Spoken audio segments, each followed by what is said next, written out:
Welcome to Ambient Discourses, conversations with musicians and composers who create musical experiences and sonic landscapes. My guest on the program is Paul Widdicomb from Melbourne, Australia, who also operates under the moniker Nova Loka. He has 7 albums out on Bandcamp, and his latest album is definitely worth talking about.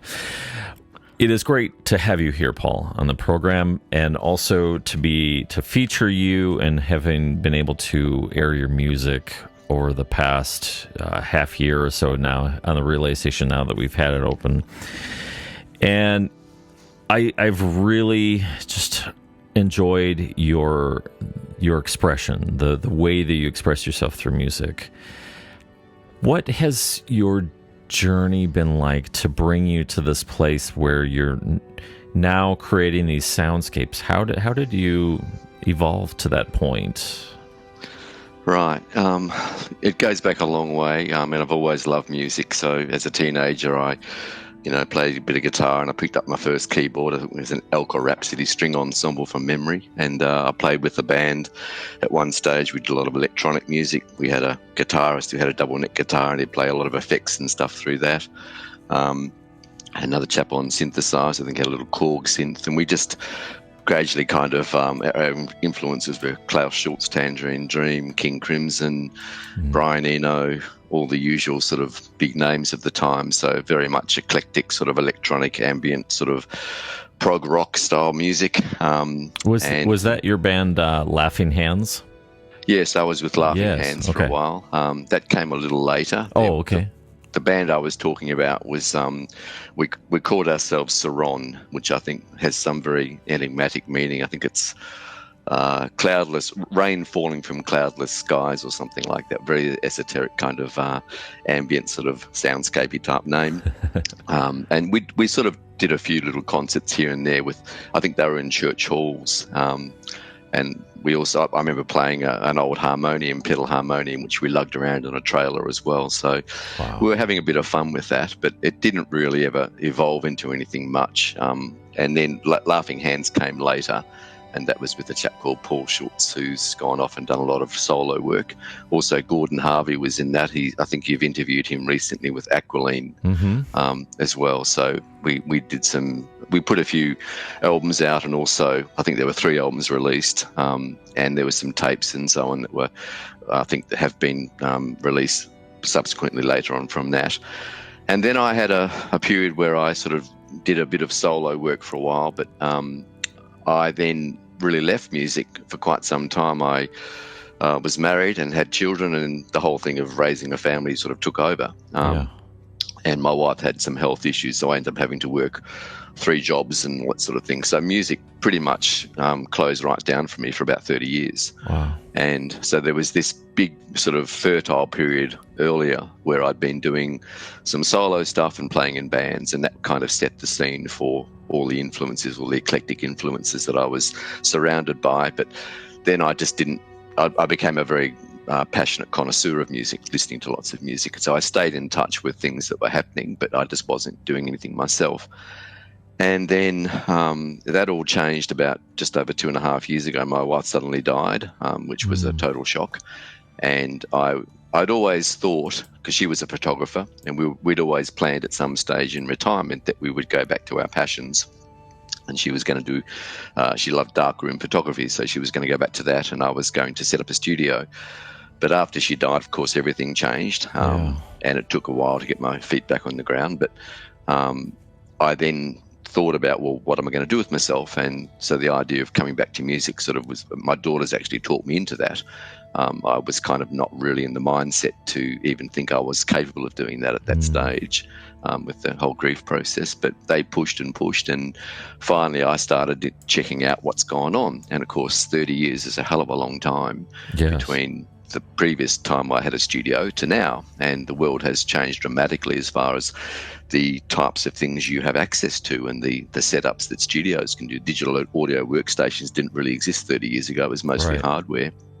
So I just discovered this incredible new world that I had been absent from, launched myself into investigating what's the best way to set something up, and lots of YouTube videos and discussions with people in music shops, and finally I ended up walking out with my first MIDI controller keyboard. So I've just expanded from there, and I'm just having an absolute ball. It's just the most incredible experience to find sound libraries that just evoke such mood, and I can just start with a sound, just exploring the libraries that I've got, and that sound can evolve, and before you know it, 3 or 4 hours later, you've got the remnants of or the skeleton, if you like, of a whole piece that's coming together, and then you just keep building and layering, and it's just amazing. I'm having a ball. So I guess 30 years worth of not doing music and all the experiences that I've had with music prior to that, and staying in touch with it, have just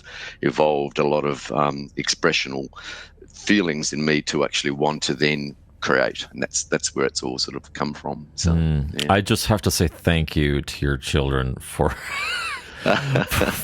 for being instrumental as they have been in helping you return to that music scene. I can empathize with the agony of having to set aside something that you're really passionate about, or something that's really you just feel as a part of who you are, but to come back after all that time, and then to find this just fertile ground. I'm sure that you have so much over that course of 30 years that you've been able to tap into.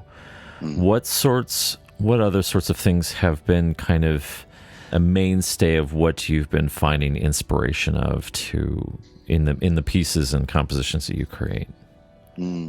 I guess really it's come down to life experience, and also going through the trauma of loss. A lot of things have culminated through that period of time where you just had to make incredible sacrifices. Like my wife had a lot of health problems, and there were plenty of times where you just felt that you were pushing yourself beyond your capability, but you somehow found the strength to do it. And I guess that personally brought about tremendous growth in me, and from that there was a deeper connection with music, and so my appreciation for works of music that were just so inspiring. I think of Arvo Part and people like that, the sort of way he's conveyed emotion. He's conveyed that spiritual sense of connection through his music. It's just been that profound moments that you have when you hear something that's utterly beautiful, and moves you in a way that is just like nothing else can move you. That's why music's so precious. But things like that have really meant something to me, and now that I've got the chance to be able to express it, I find these things are coming up quite naturally. So my sense of understanding melody, harmony, rhythm, they're just coming from nowhere. I mean, sometimes I don't even know how I made a piece. So I'll listen back to it and I'll think, gosh, how did this come about? It's almost like it happened itself, and somehow you were just some instrument that was involved in that process. But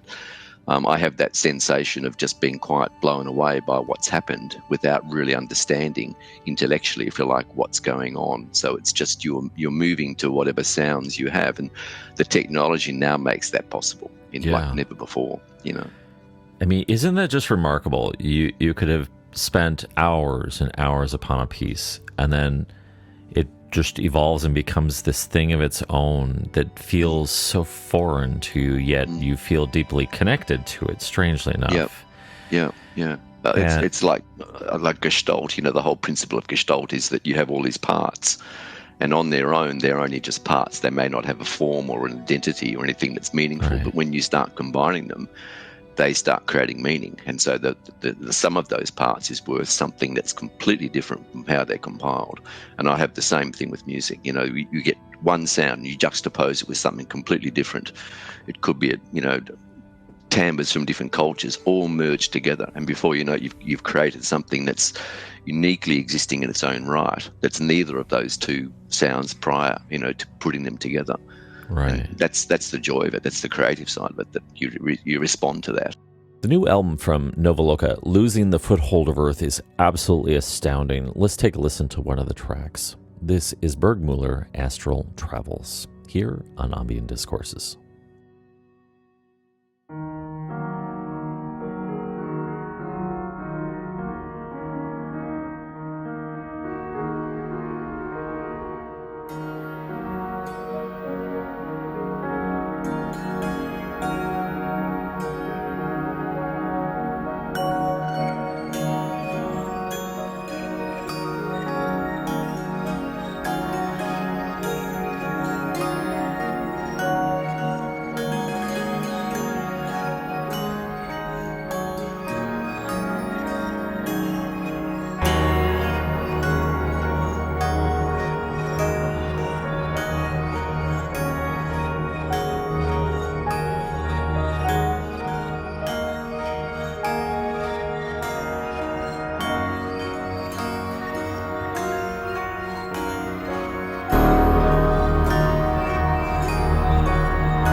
as I've talked to other ambient artists and other neoclassical musicians and other people that are within the general genre that we're in, many of them have described their creative process as an extension of their meditative or spiritual or kind of metaphysical practices. How has your music kind of let me ask it this way, has your music explored that as a facet of not just personal expression, but like a deeper connection to the universe? I think undoubtedly that's what the connection is for me. That's where it does originate. And in terms of the personal element, I've often considered music to be a therapy for myself. It takes on the quality of being something of a way of being able to release, to just channel what you're going through. Especially when I first got back into music, the first few months, it was painful. It was actually quite a struggle. Initially, I didn't want to get back into music. I actually resisted, and it was quite a few weeks of resistance that I finally caved in. And when I started learning how to use all the gear and creating pieces, sometimes they were done when I was in a state of quite deep sadness and not feeling very connected to anything that I could consciously feel. So it's like you're almost in a sense of alienation, because I was quite isolated, having lost my wife, and I wasn't really ready to engage back to the world. So the process of coming to, I guess, be able to move forward was expressing through music what I was going through. Yeah. And some of the pieces I wrote have reflected that. There's one piece I'm yet to release, which is called Loneliness and Acceptance, and that kind of touches very much. It's an old piece I did back in, I think, August of last year, and that really was written from a space of being quite profoundly sad. Right. But to be able to express that in that way helped me release and actually start to feel I could actually start to circulate back in the world. So it was like a therapy. Yeah. That's the way I would describe it. Another piece I worked on, and this piece literally happened within 2 hours, and it's intense, and it's a piece of agony, and that's why I call it affliction. But at the same time, it was incredibly satisfying. And I listen back to that now, and I'm really, I can feel what I was trying to say, and I feel a sense of accomplishment that it's actually worked for creating that state that I was in and turning it into something of an expression, so a positive outcome from that state of feeling, disconnected and horrible. Yeah, so it's a therapy. Yeah, totally. That's been quite consistent with a lot of, and for myself as well. The music creation process is extremely therapeutic. It gives you this space that you can define as, you can put the parameters on this, and what are you comfortable getting into emotionally speaking, and start to pick apart things, whether it's on a spiritual level or just kind of observational stuff, and then responding to that. So you've got 7 releases, your new release, and I heard it for the first time today, Losing the Foothold of Earth. Oh my God. This is for me one of those spellbinding albums where it feels like a three-dimensional experience, that you're being carried along from song to song, and there is just a wide variety of experiences I have found listening to the entire thing. Usually when I'm previewing some artists for the program stuff, I'll wait for the promotional copy, and I was like, nope, I'm buying. I am buying this album. I am going to listen to this one to death, and in fact, after supper, I took the dog for a walk, and I just listened to the whole album again during the whole walk, and it's just. Tell me about. I know what it feels like when you you finished a piece and you're like, I don't even know how I got there.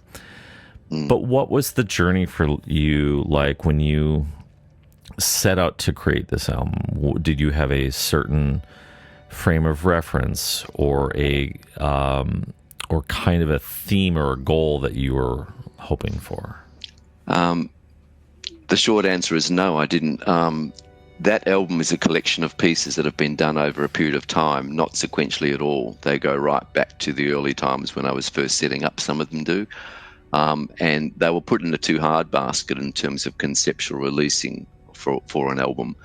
And I've got 2 or 3 of my friends that helped advise me on what their ideas are as far as how you put things together in an album release. And they were kind of thinking, this is difficult listening, and maybe it's best to sort of think about how you could release them in the future somehow, but they weren't really sure. And then it got to a point where I went back to them and I thought,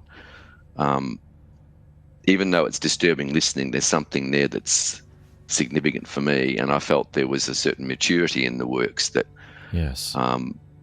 I wanted to release them. And I just put them together in that format and I sent them to my friend Jeff Davies, who had a listen, and he thought, yeah, go for it.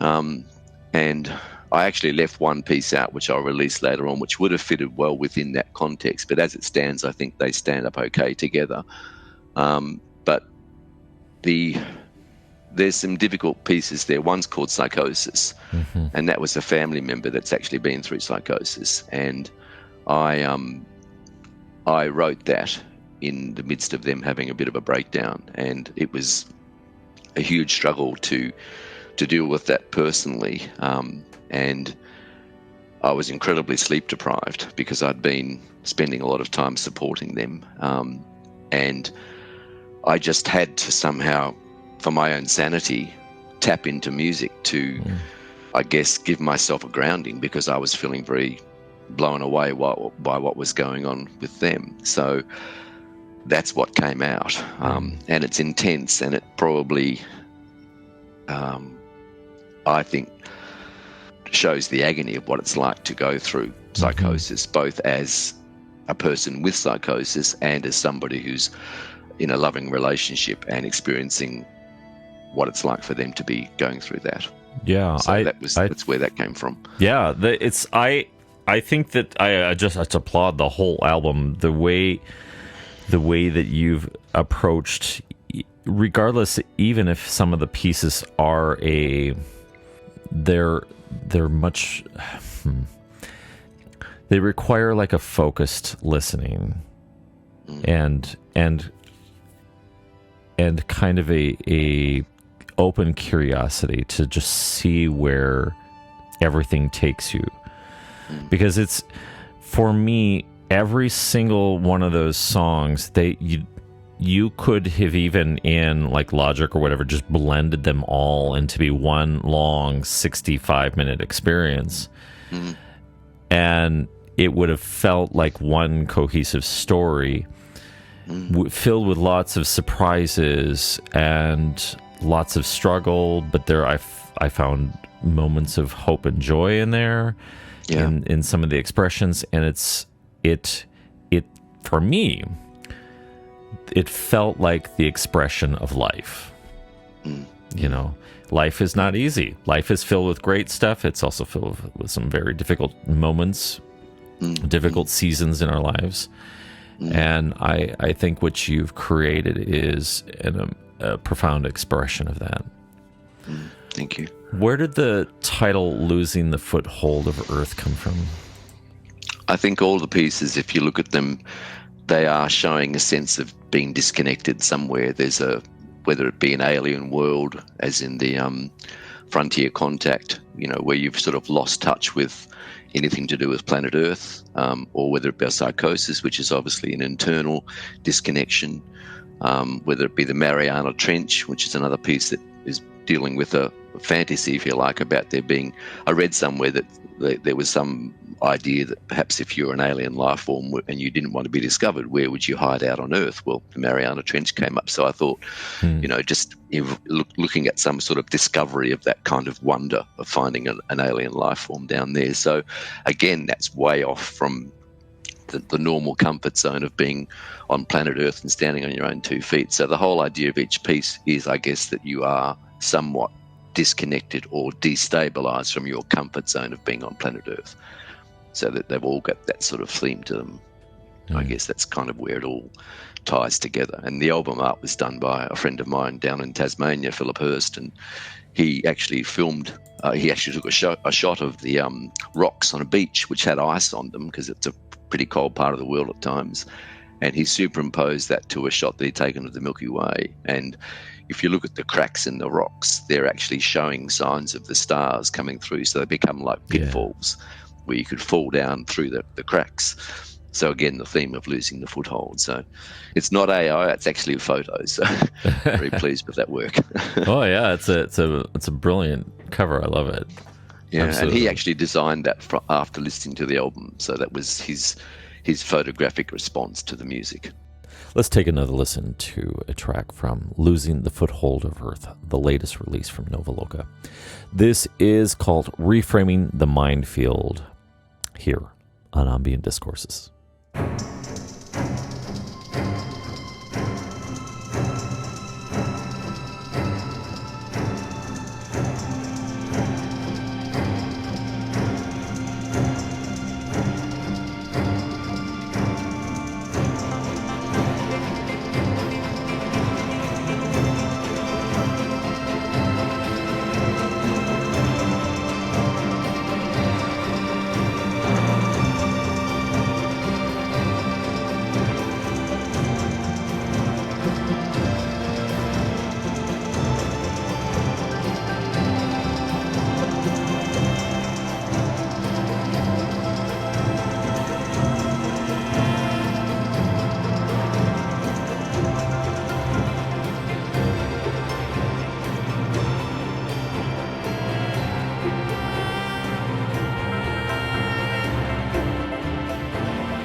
So you're both a friend of the members of Aqualine and Gordon Harvey.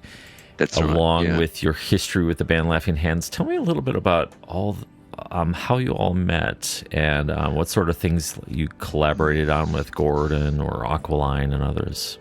Yeah, well, Gordon and myself, we met way back at I think it was some music festival or something from memory, back when I was probably 14, 15. So we go way back. And we just became mates pretty much from day one. And the connection was music. And he had a wonderful record collection, which inspired me, and he influenced me with a lot of bands. He was into Yes and people like groups like that. And, that's where we really took off. That was our central connection. And we just hung out together for a long time.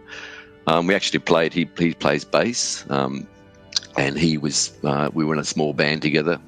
Didn't really take off at all, but there was a drummer, there was another guy on rhythm guitar, there was bass, and I played a bit of lead guitar, and we did things like that. So we just hung out together and always listened to music and always were hearing the latest things. And that sort of expanded into another group of friends as well. And we all kind of hung out together, and they were obviously into music as much as we were. So there was lots of influences. And that's where Paul Schutz, we met Paul Schutz. He was, I think, doing an arts degree or an arts at one of the tech schools, doing an arts course. And he was into music, so it just became this fertile ground of influence. And that's where Laughing Hands came out. So there was Paul Schutz, Gordon Harvey, myself, and Ian Russell. And we would just pretty much experiment together in living rooms at a place down in Sandringham near the beach there in Melbourne, Australia. And we just did all sorts of unusual things from all kinds of weird sound sources. A lot of the stuff that, for example, Ian Russell, he would create his own instruments and make electronic sounding, music from these handmade, sort of handcrafted instruments. And so that sort of just evolved, and the band sort of disbanded after some time. I think it just remained Paul Schutz and Ian Russell, the last part of the band, but they actually supported, I think, might have been the church or something when they came out. They supported one of the bands here. I'm not sure if I got the right name there, but I know that they supported some band there, and they went on to release a few more albums and stuff. So there was lots of cross-pollination from lots of sources, big friendship of people that were all into music in a very passionate way. So that was a very fertile period for me, and that's what I guess started the whole thing. I've always loved music as a child, and it was just all these influences that came, and they were eclectic influences. The music was from a wide variety of sources, deeply classical through to, electronic and ambient. It's just been, I see all these things now reappearing in my life because of that sort of formative time. Let's go back in time, shall we, to 1980. Here is the track 3 from the album Dog Photos by Laughing Hands, here on Ambient Discourses.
It's just fascinating just to hear your story, and I feel deeply for you with the tragedy that you've had to endure and the difficulties of life, but out of it you've managed to just create some really beautiful works. We've played a couple already on the program, and they're just among many of my favorites, and it's just a privilege to have your music on the program, and I just continue to look forward to more new releases. It's just really, really fantastic. Thank you so much. My compliments to you. It's really wonderful. Diving into your creative process when you're sitting there in front of your DAW and you're starting to layer in or tease in different sounds. What's running through your mind? What are you probing for? Is there some sort of connection or that you're looking for?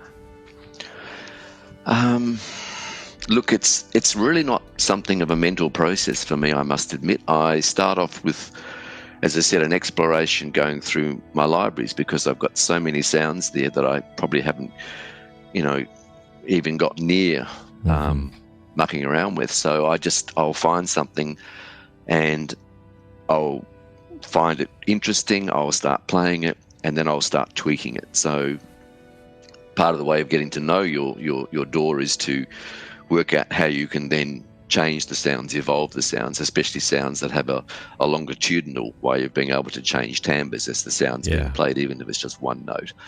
And so that will create a backdrop, if you like. That's kind of like the initial blank canvas now has a little sketch on it somewhere. And I like to think of it as being, once you've got that down, it becomes almost like this three-dimensional sculpture. You start to add other sounds to it, and then you may just end up playing for 20 minutes that one sound, just playing away, evolving it into something of a structure, and then you listen back to it.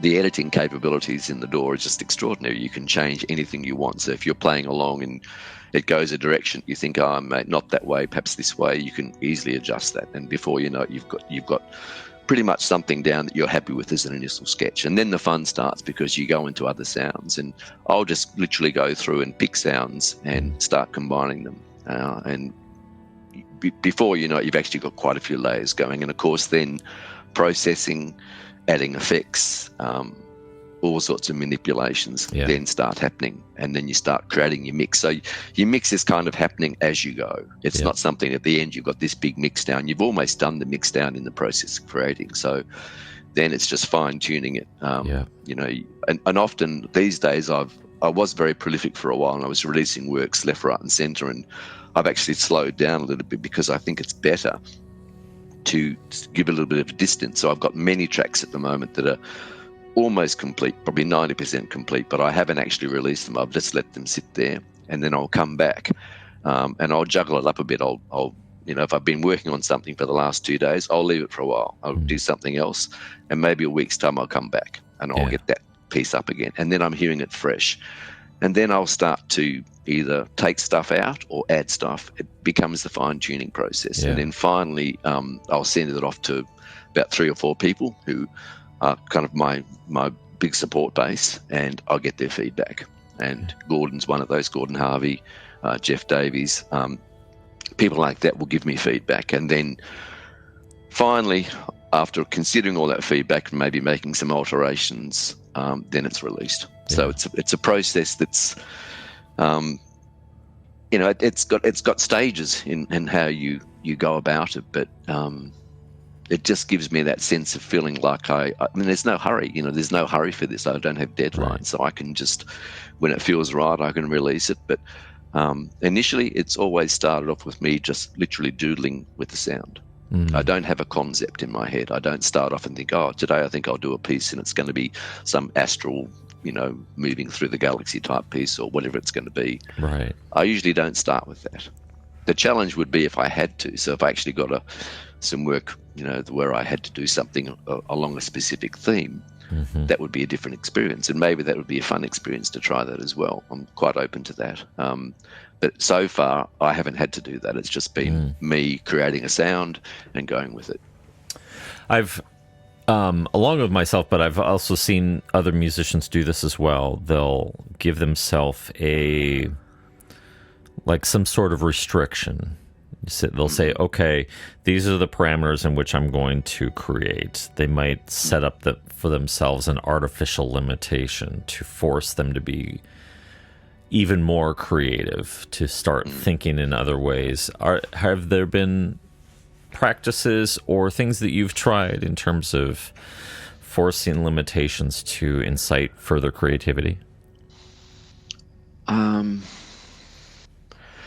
Not a great deal of that. I think sometimes I notice that when I play, if I'm doing something that's a free-form improvisation and it's got a sort of a key signature or a theme or some sort of traditional structure to it, I do have some what I'd consider possibly bad habits where I'll perhaps put some, fill notes in that are kind of not really necessary. So I might say to myself, okay, when you play this chord sequence, no fill notes.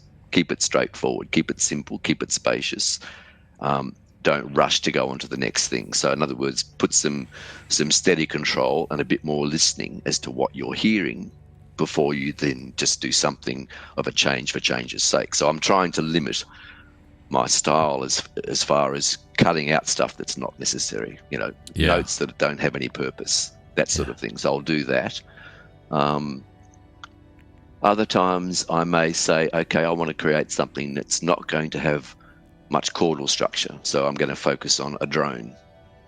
And I'm going to use that drone to become a sound within the drone. So in other words, let's explore the harmonic frequency within the drone and not create other notes around the drone, but just within the sound itself. So aiming for something that's more an internal experience within one sound as a source, rather than trying to create something that's a three-dimensional sound, if you know what I mean. But I'll use that as a technique to limit how I'm going to go about doing something. So I'm not going to move around chordally. I'm going to keep it within a drone. Yeah, a tonic key. But no, apart from that, I haven't had the need to set those sort of limitations. I think whatever I do, it's governed by my sense of aesthetic and the sensibility of that, and I'm just relying on that to shape how it evolves. And so far I've been satisfied with that. I mean, most of the time I seem to come up with something I'm happy with or feel it's worth continuing with. And if I don't, I'll often save things even if I don't think they're good, and they just get put in some, archive or place somewhere. And maybe one day you'll come back and think, no, it is good. Work on it, because put it in the proverbial junk drawer, and maybe you'll in the junk drawer. But it's weird, isn't it? How we sometimes hear something and have a perhaps a negative view of it, or think, oh, this is no good, it's rubbish, and then later on you might listen to it and think, hang on, why did I think this was no good? I actually think there's something to this, and I'm glad I didn't delete it. Right. And Jeff Davis, my friend, he always says to me, never delete anything. He's an artist. He does a lot of photographs and artwork and so on, paintings. And he says, I never delete anything. I keep it all. Yeah. But, you've got to be very organized to do that. So yes, he's actually given me a system of how I file everything. So, there's the number at the start of the file is the number of work you're up to. So if you've done 80 songs, this will be number 80. And then you put an underscore, and then you put, if it's going to be on an album, put in the number of the album, then another underscore, then the title of the song, and then another underscore, and then what edition it is, whether it's the third edit or the fourth edit or the fifth edit. So you've actually kept a system of structure, and it's been very helpful. Otherwise, it would become all over the place. Yes. So that's been a nice tip. That, I've been using a similar system, especially with just the freeform stuff, the development, just poking around stuff. I've got the whole reverse date format, so you got the 2023, then the month and the day, so that all can sort sequentially and when you created it. And of course, this is the number of piece I've done that day, and if a title's relevant or any other information. But it's when when you're creating lots and lots of content or music, organization is paramount. Otherwise, Absolutely. You'll never find anything. Well, exactly. You just get totally lost. Let's listen to one more song here from Nova Loka. This is the title track from the November 2022 release, Seams of Nightshade, here on Ambient Discourses.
So looking ahead, so after you've had a little bit of breathing room after losing the foothold of Earth, what's next for you?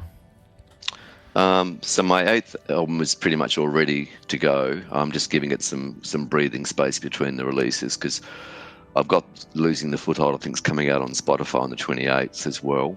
And then I'll probably give it another month. I'm still sorting a name out for it. There's a couple of names I'm thinking of, but that's got about 8 tracks, including there's a track actually that I've put on that album which is called Brahma the Creator. I don't know if you've noticed, but I've done one. The initial one was Vishnu the Preserver. It's based on the Hindu trilogy. So Vishnu the Preserver, then I've done Shiva the Destroyer, and now I've done Brahma the Creator. So that'll be on that 8th album as well. And at some stage, I may release them as a trilogy, just as a separate album. So you got the 3 together, which is a nice concept. And then there's about 4 songs, I think, so far that I've put together, which will possibly be the 9th album. But that's just on the cutting edge at the moment in terms of where I'm working. So I haven't really, apart from just putting them down as loose ideas, I haven't started thinking about where they would fit and whether they would all go together or whether perhaps I'll keep building more pieces. And there's about 4, I think, other pieces that are in a state of being created at the moment. I tend to usually have multiple different pieces going, like I said before, come back to them and get fresh ears on them and then move on to something else.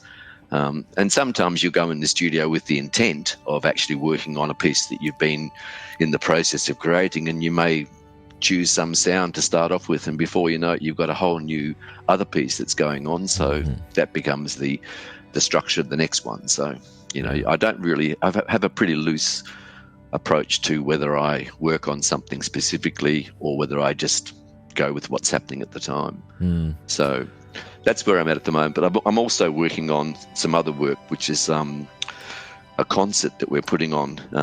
I don't do much live music. In fact, it's not been a thing for me, and so it's quite a challenge. But Gordon Harvey with his Aqualine band, his latest album, there are 6 tracks from that. I think 5 tracks from that and 1 from a previous album before there, and we're going to perform those live at a place called the Northern Arts Hotel in Castlemaine, which is a nice rural township in country Victoria. So we're going to perform those. There's about, I think, 9 or 10 people in the band lineup for that. So that's a challenge because it's very different music from what I normally do, but at the same time, I love the tracks, and we're all throwing ourselves into that. So that's also part of my repertoire at the moment of rehearsing for those. Yeah. Fantastic. Well, Paul, this has been an absolute treat for me. Your music has been an absolute treat as well, and I've really enjoyed it, and I guess I'm really grateful that through all the difficult experiences that you've come through, and you've found your voice again, and you're creating from a genuine space, and loving it. And loving it too. One last question.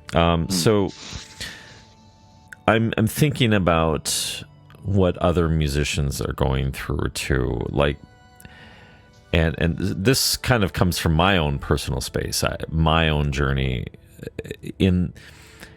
for so much of my life. You're teased into this idea of, get signed, get on the record label, get on the tour, and you start cultivating this fantasy that is not remotely grounded in reality. Right? And and I know that fantasy is kind of evolved now for some of today's younger musicians. But for me personally, I've noticed my priority shift, and where I'm no longer concerned about the outcome, concerned about how many people or who hears what I have to create, but to try and come from a place of the reward is the creative process. Yeah. Have there been any guiding principles or philosophies that you've held to that have guided your musical or creative process? Well, like you, I probably initially felt I was wanting to have some sort of success, whatever that be, especially when I was in my early 20s. That was the time where you sort of wanted to make your mark, and that was pretty unrealistic, and especially in a country like Australia, which has a pretty small audience overall, especially for something that's not commercial music. So Yeah. I quickly, realized that was not going to be. And I was more, even back at that stage, more interested in being faithful to my musical taste rather than doing something that some record company that you signed up for would be trying to push for. So that had always been my direction that had driven me. And of course, these days, the whole experience of doing music for me now is very much personal. It's, as I said, it's my therapy, it's my expression. It's something that's deeply meaningful for me as is. And I'm not in any way thinking that this is going to be something of a way to become wealthy or become famous. That's not Right. not part of my agenda at all. So I'm comfortable with it being something of a personal expression that I'm really enjoying and getting immense pleasure and purpose from. However, what I would also say is the honor would be to have people appreciate the music that you do in the same way that you appreciate how you create it and what it means to you. And that's worth its weight in gold. So if that actually ends up being, well, you actually generate money from it, they're all just bonuses. Yes. They're sort of like, they're just extras that come along, which would be nice. I mean, of course, you'd like to be able to make a living from your music, but I'm pretty realistic about that. It's even though the world's changed and it's so much easier to release your music, you don't have to start an independent label. You can do all sorts of other things now that make it so much easier. To actually be successful has become a lot harder because, you have to have extraordinary numbers of streamings and followers to actually even generate. I think I made my, last time I checked, it was $11 US or something. It was my Spotify account. So I know. I can buy a couple of cups of coffee. Wow. Yeah, there you go. Yeah.